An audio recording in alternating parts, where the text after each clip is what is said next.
This is the first reflection for the From course. In From, we've been talking a lot about the having slash versus being mode.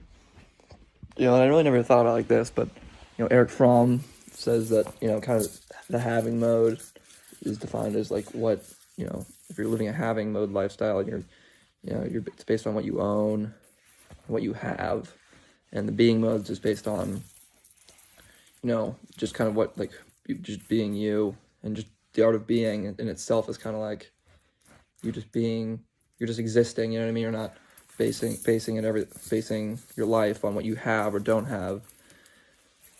And I thought that was really interesting when I read that packet. But the first thing I thought about when there was a love section was, it's funny because he talked about how you can't really fall into love because falling is, kind of a negative thing.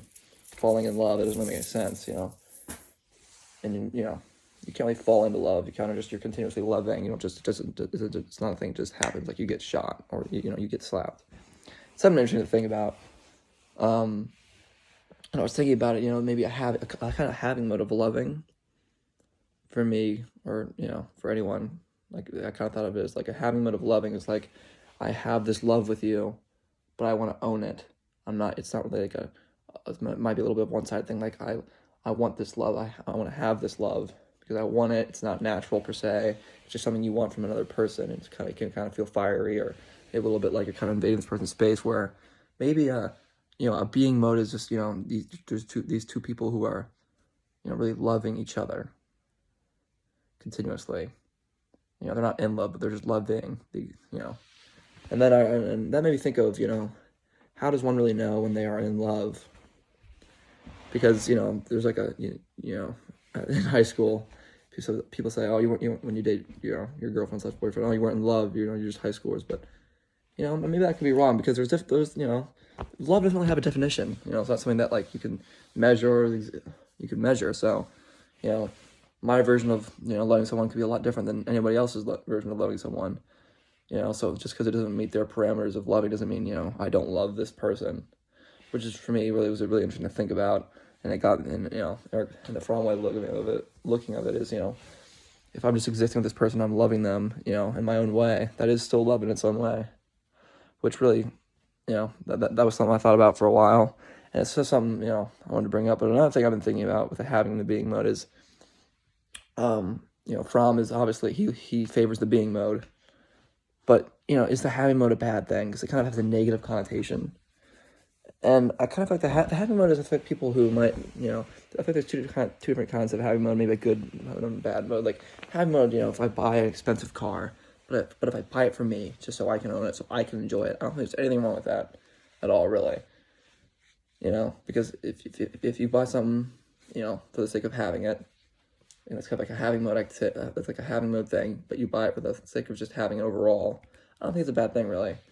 Because if it makes you happy, then, I think that's fine. But, some people say, oh, if you buy this car, you're too materialistic, or if you have to buy the nicest house, this, that, the other.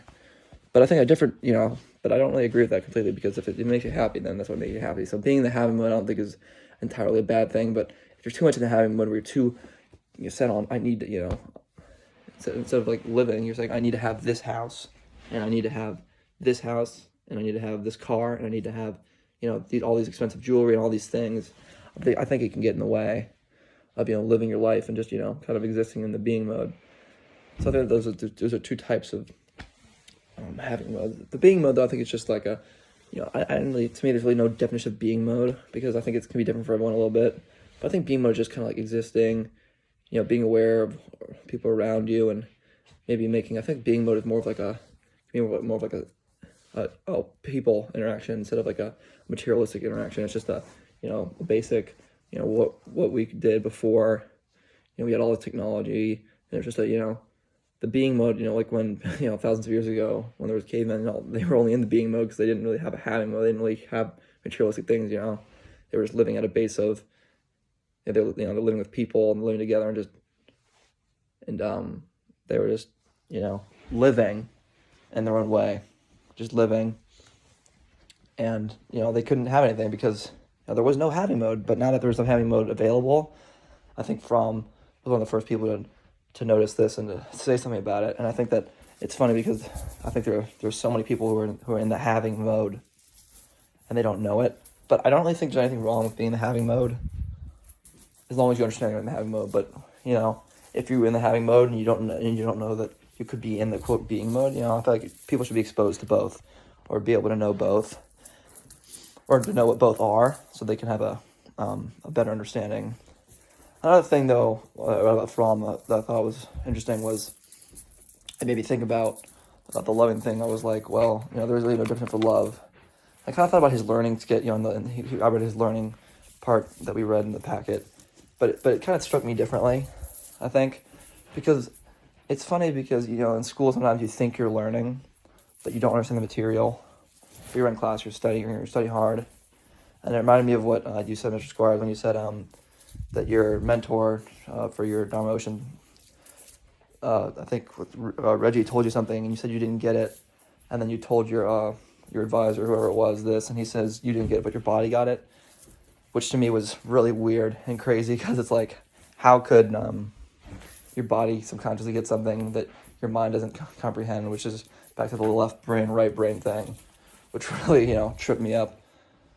But it kind of shocked me, because I was like, do you learn things that, that your mind doesn't actually comprehend?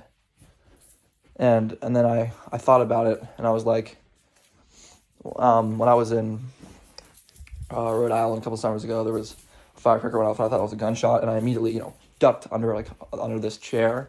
But, I didn't learn to do that, but it was something, subconsciously at some point, you're told what to do in those situations. Your right brain acts on it, and your left brain stays out of it. Or like when you touch a hot stove and your left brain, it turns off. You go and, all of a sudden you stop thinking because you're in pain, and it just goes to your primal right brain.